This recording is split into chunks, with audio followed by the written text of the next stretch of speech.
accuse you of things, let them accuse you. That doesn't necessarily mean anything. Okay, I just wanted to get that. And so anyway, it's written on both sides so that man cannot add to it. This was the complete record of God's law to the Israelites. Number 2, it was written in stone because you just can't erase stone. Okay, can't do it. I've told this before, but the biggest thing about you remember Y2K, don't you? The end of the world as we know it. Okay, that was what Y2K was supposed to be. The computers were all going to die and crash, which meant all the satellites were going to fall from the sky, and all the airplanes were going to crash, and all the computer systems, the financial markets were going to crash. Everything was going to die on January the 1st, 2000, or 2001. Nobody could really figure out which one it was. But it was the Y2K thing, and everybody, and there was even some people going, an Angel Gabriel told me that this was going to be the start of the tribulation. Okay, that's what people were saying. And the biggest thing, the biggest catastrophe that happened as a result of Y2K was that people bought, when somebody's mom or dad died, okay, they bought a headstone with mom's name, birth date, and death date on there because she's buried. And then they had a space at the side with dad's name, his birth date, and his year of death, which was 19 blank. Okay? Well, Dad was taking multivitamins every day, okay, and doing a little exercise, and he didn't die in 19 blank. He died in 2000 blank. So what do we do with that number 19 on that headstone? And there was even a national news story about this thing, and people were scratching their heads going, what are we going to do with that number 19 on there? Okay? I mean, we can't take it off, can't erase it. I don't know what we're going to do. Okay? If it's written in stone, you can't take it away. So God was giving us a picture of what His doctrine looks like. He says you cannot take away from it, you cannot add to it. Just because people have come up with different copies with stuff added and take away from it, the real one is incorruptible. You can't add to it, and you can't take away from it. See, God was pretty serious about this. I want to move on because there's so many things I want to get to. Anyway, the written on both their sides, on the one side and on the other were they written. And the tables were the work of God, and the writing was the writing of God, graven upon tables. Now, I taught this in Rochester, New York. It's the first time I really taught this, and I think we are playing the audio of that at intervals on Bible Truth Radio. That's our new 24-hour radio broadcast, BibleTruthRadio.com, and I think we play that at intervals, and so you can get more of this teaching from that. But anyway, I asked the question one time. I noticed that the first time Moses went up to Mount Sinai, that it said that the tables were the work of God. Okay, so Moses goes up and he's on Mount Sinai. He's empty-handed. And God, you've seen the movie, right? You've seen, the fire and Charlton Heston going. Okay? And God is carving out these two tablets, okay, with His own finger. And then He writes on them, carves them out, gives them to Moses and says, here you go. Moses goes down. And there is the, thou shalt have no other gods before me. There's thou shalt make any graven images. Thou shalt commit adultery. And all of this stuff. And of course, Moses comes down from Mount Sinai. And he hears the rock and roll music that they're playing. And he's down there and he sees them like breaking every law that he had in his hand. He's like looking at this and he's looking at that and he's going, yeah. Oh my goodness. And he's angry. And he cast them down to the ground. Okay? They're broken. Jesus said, this is my body which is broken for you. So anyway, God says, Moses, Come back up here. We're going to do this again. This image of Moses going up one time, coming down, going up. This is an image of the Lord Jesus Christ. Okay, just think of I love this. Think of the tablets. Follow the book, because the book is Jesus. Okay, the book, the tablets are the work of God. Okay, they are the work of God. That's Jesus Christ. So the tablets originate up here. They come down from heaven. They're broken. Okay, now notice, and this was always weird to me, why was it different? When we read Exodus chapter 34, verse 1, I want you to turn there, and I want you to underline this and look at this. Exodus chapter 34.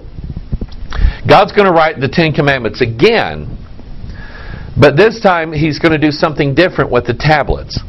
Exodus 34, verse 1, And the Lord said unto Moses, Hew thee 2 tablets of stone, like unto the first.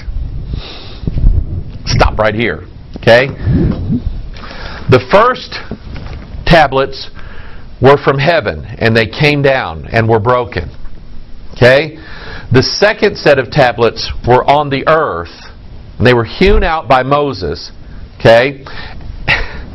And they were like the first ones that came down from heaven. Are you getting this? I'm like the Joker here with this smile that goes all the way up to my eyelashes. Because I'm looking at this and I asked God, why is that different? Why is it that the second set Moses carved out himself and then took them up to heaven? Did you catch that? Okay?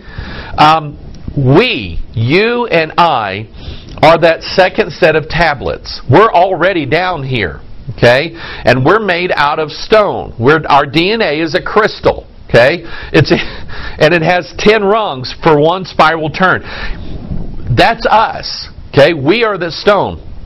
Paul said, "Ye are epistle written." I can't remember the verse, but anyway, you just kind of look for that passage in the Scriptures. Ye are our epistle written, not in tables of stone, but in fleshy tables of the heart.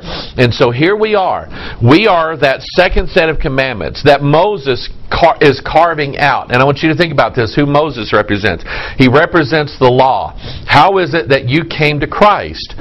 It's through the chastisement of the law. The law is what drove you to the cross. Okay? You didn't just wake up one day and say, "I love Jesus. I think I want to marry Him." That is not what happened. That is not how you got saved.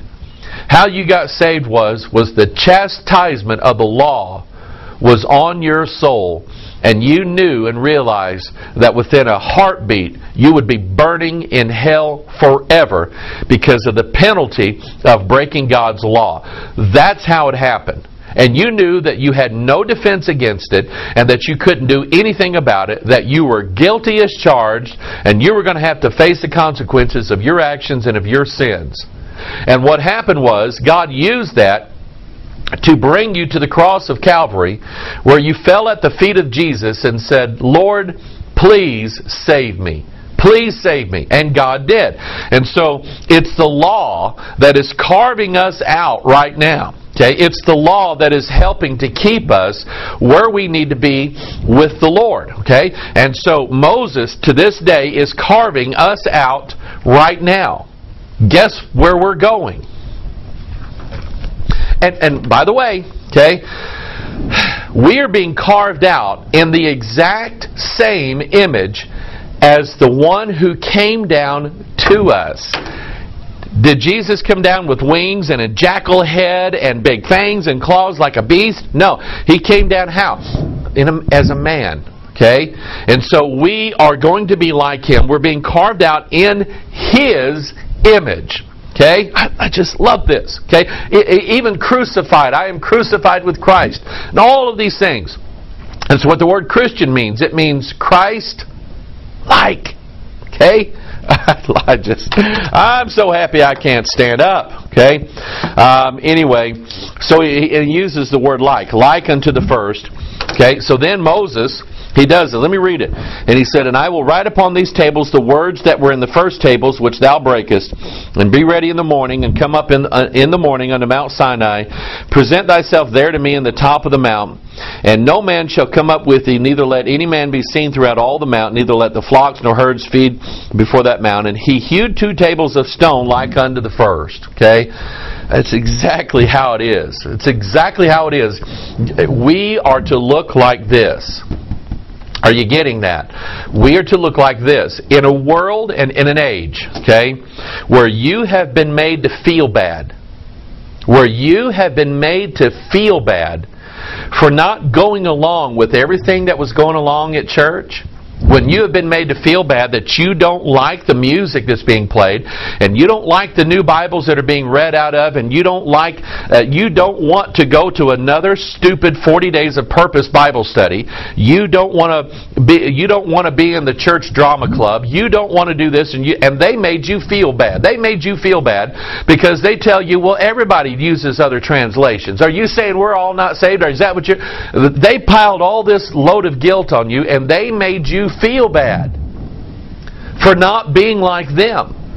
When really what was in your heart and what should be in their heart, what was in your heart was you didn't want to be like them. You wanted to be like this. That's what you wanted to be like. And they laid it on you. And you said, I just want to be like Jesus. That's all I want. I just want to be like my Lord.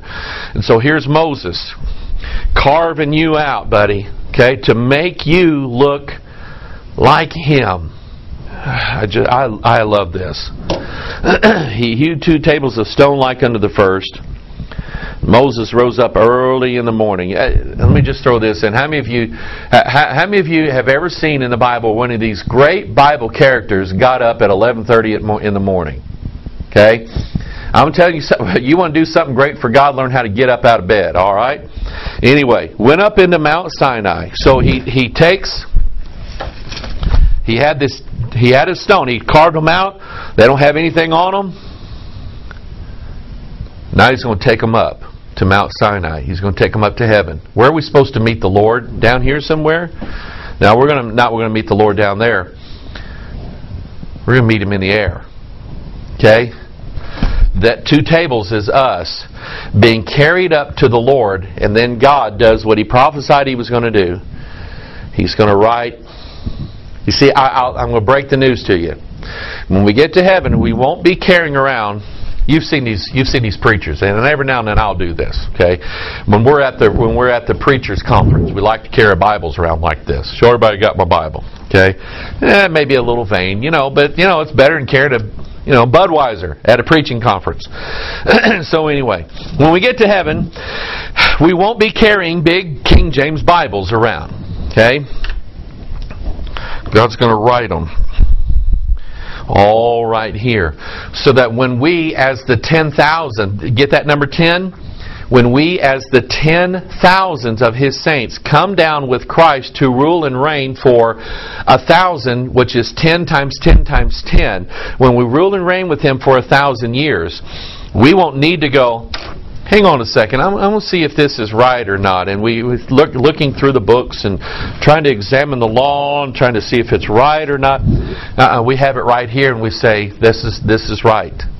We rule in perfect judgment because we have these laws written in this. I absolutely love this. It is one of my favorite teachings in the Bible. I have so much more to give you concerning just the let me throw this in very quickly, since it deals specifically, and I do have a little time. It deals specifically with the book written on both sides. Let's go to Ezekiel. And every now and then, when I'm preaching or teaching, I get all mixed up, and I want people to turn to Ezekiel, and I say Exodus. And I want people to turn to Exodus, and I say Ezekiel. Okay? Because it's got a zzz in it. Okay? It's got a bee buzz in it. Ezekiel and Exodus. Anyway, Exodus chapter 2. I just did it. Ezekiel. I was looking right at the word 2. Ezekiel chapter 2. If you're looking perfection for me, Go look somewhere else. Ezekiel chapter 2, verse 7. I want you to notice this. Here again, we're dealing with the book. Okay? And God is commissioning